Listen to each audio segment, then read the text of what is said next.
మాట్లాడాల్సిందిగా కోరుతా ఉన్నా.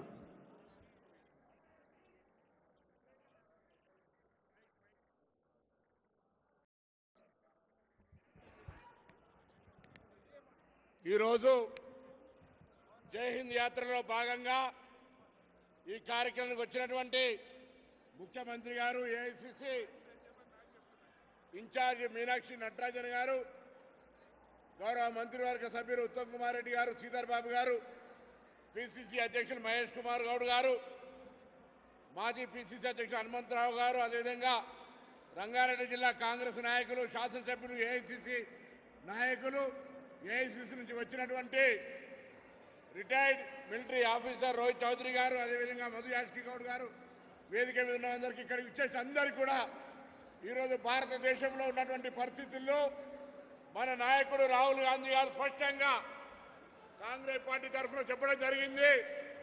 భారత ప్రధానిగా భారతదేశ ఐక్యతకు సంబంధించి, భారతదేశ అంతర్గతంగా భద్రతకు సంబంధించిన విషయంలో భారత ప్రభుత్వం ఏ నిర్ణయం తీసుకుంటే అందుకు మద్దతునిస్తామని చెప్పినారు.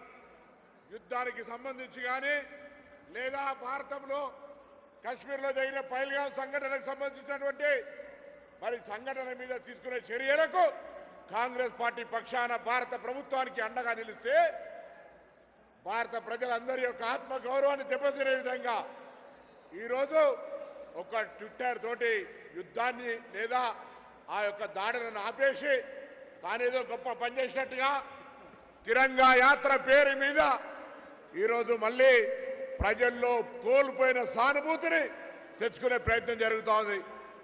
గతంలో మన్మోహన్ సింగ్ గారు ప్రధానమంత్రిగా ఉన్న నాడు ఒక సైనికుడికి నష్టం జరిగితే ఈ చాతగాని ప్రధానమంత్రి ఎందుకన్నారు.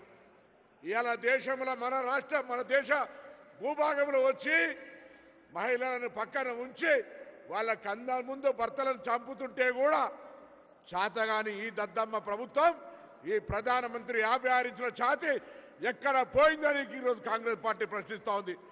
ఆనాడు పుల్వామా సంఘటన, దానికంటే ముందు ఇంకొక సంఘటన, ఈ సంఘటనలను రాజకీయంగా వాడుకుంటూ పబ్బం గడుపుకునే సందర్భంలో వాస్తవాలను దేశ ప్రజలకు చెప్పాలని ఈరోజు జై హింద్ యాత్ర జరుగుతూ ఉంది.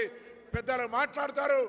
మనం ఒకటే ఎక్కడికి వెళ్ళినా భారత ప్రభుత్వం, ప్రధానమంత్రి మోడీ ఆర్భాటాలకు, అట్టహాసాలకు, అబద్ధపు ప్రచారాలకు మాత్రమే తప్ప వాస్తవికంగా భారతదేశ అంతర్గత లేదా పక్కన అంతర్జాతీయ సంబంధాలకు సంబంధించి వైఫల్యం పొందిన విషయాన్ని చాటి చెప్పేలా ప్రయత్నం చేయాలని కోరుతూ మరి పెద్దలందరికీ నమస్కారం చెప్తూ సెలవు తీసుకుంటా ఉన్నాను. ఏఐసిసి సభ్యులు రోహిత్ చౌదరి గారిని మాట్లాడాల్సిందిగా కోరుతా ఉన్నాను.